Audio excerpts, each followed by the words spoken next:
If you're a parent, you've probably had this moment where you want to do something meaningful. You want to teach your kids how to be thoughtful, but you also have a toddler who melts down if you cut the sandwich in the wrong shape. So let's get started.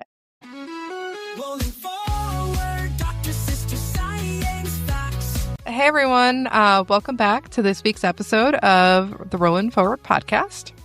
I'm Dr. Alicia Rolin. I'm Dr. Stephanie Rolin. I'm a pediatrician. I'm a psychiatrist. And we're both part-time clinicians, part-time researchers. Full-time podcasters. No, that part's not true. Definitely part-time podcasters. And today we're going to have an episode that is quite practical. And it's going to be talking about acts of service for kids by age. And we were inspired to do this because of Martin Luther King Jr. Day. This is widely recognized as a National Day of Service, leading into the whole concept that MLK Day is a day on, not a day off.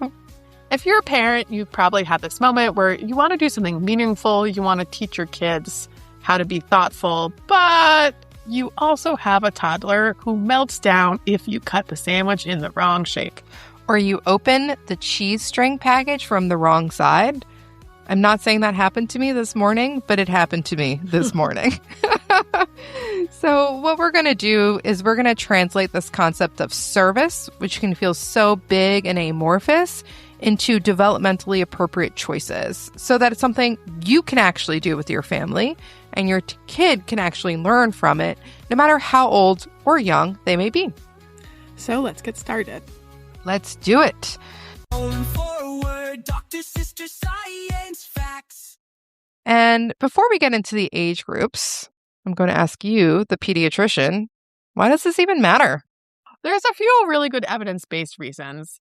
First, helping shows up early, and there are classic experiments showing that even very young toddlers around 18 months will spontaneously help an adult achieve a goal, even when the adult is a stranger and there's no reward.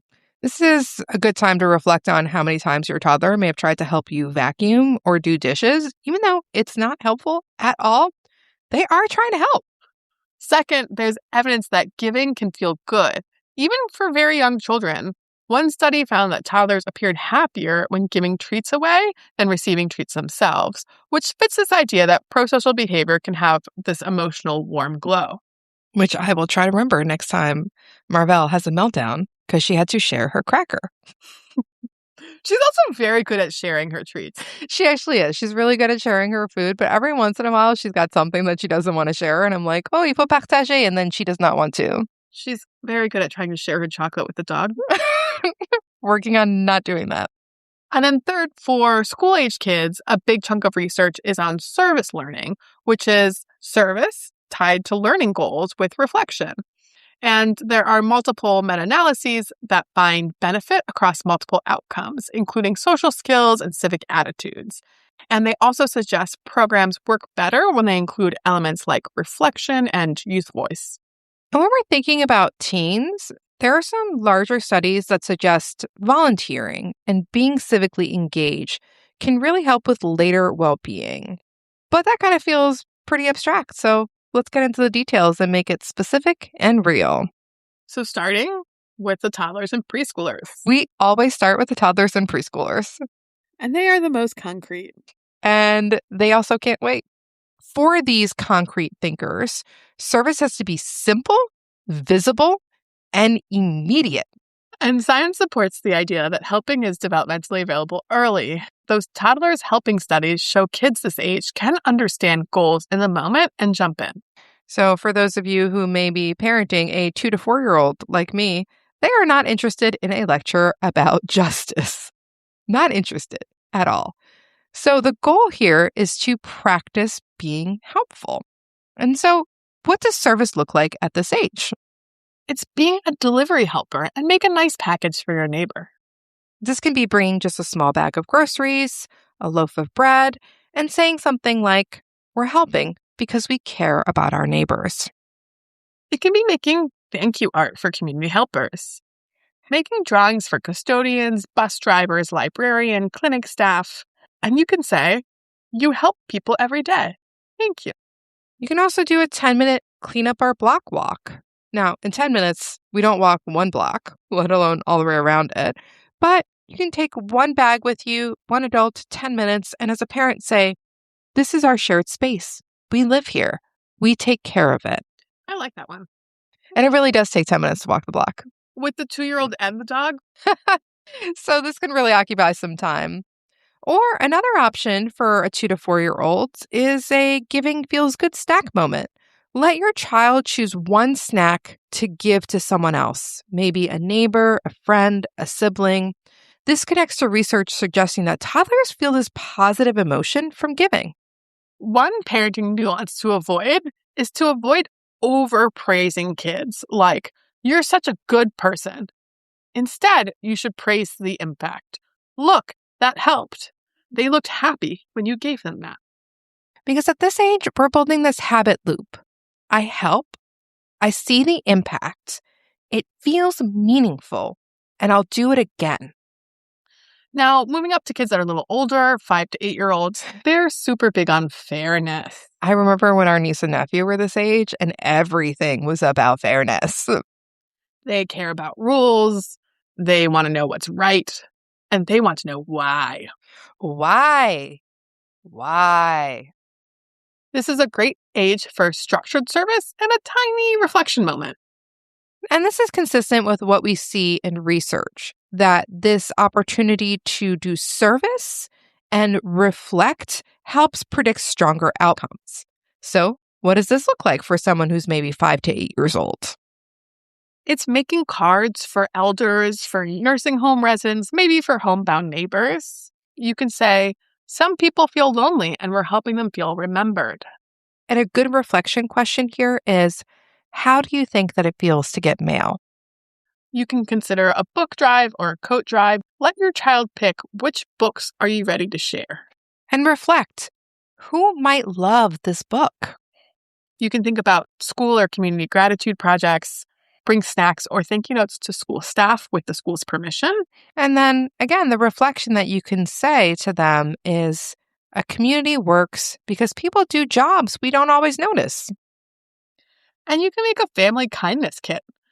Put in socks, granola bars, water, toiletries, and a short note. The focus here is keeping it respectful and non-performative. Because you don't have to over-explain hardship. You can be honest, simple, and direct. Kids at this age can handle that without the full adult weight of what's going on. And again, make it participatory. All the research suggests that student voice and engagement matters. And now we get to this sweet spot, 9 to 12, which is a really fun age. The tweens. It's just so fun to say. Tweens! Kids can do real work, and they're starting to develop this deeper perspective taking. This is where you can gently introduce systems without overwhelming them. And you can do service that's meaningful but still bounded. Service for a 9 to 12-year-old, aka a tween. This is a good time to think about maybe a food pantry. Maybe you can volunteer and help sort, package, or label food. And something that you can say as a parent is sometimes families need extra support, and communities build ways to help. And you can ask for reflection. What do you think would make this easier for families?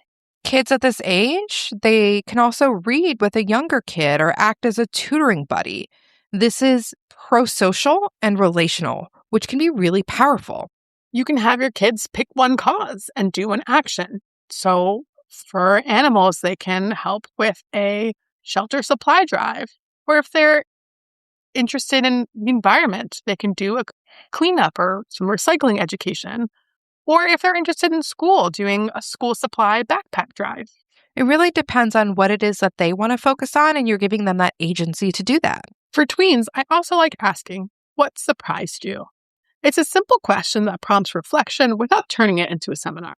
Plus, it's amazing to hear what they say. Sometimes what surprised them is not at all what you thought would surprise them. It always surprises me what surprised them. What they took away is always very surprising. And it starts this great conversation where you can all reflect on helping others.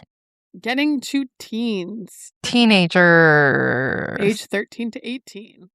Here, teenagers can really understand service, and they can start to make it a part of who they are and a part of their values. But here's the important nuance. Choice matters. forcing teens into service can backfire. A study on youth volunteering longer-term consequences suggests that benefits differ depending on what type of service is voluntary versus voluntold. And that matters because as parents, we want our kids to volunteer. And so sometimes we don't want to voluntold them. But the research suggests that it's really important that youth are choosing activities that matter to them and that they want to be involved in. And that can help improve their mental health. We love improved mental health. Especially for teens. And especially for psychiatrists. I would love to put myself out of business that everyone feels good. I'm okay with that. I'll take it. So what does service look like for this teenager group?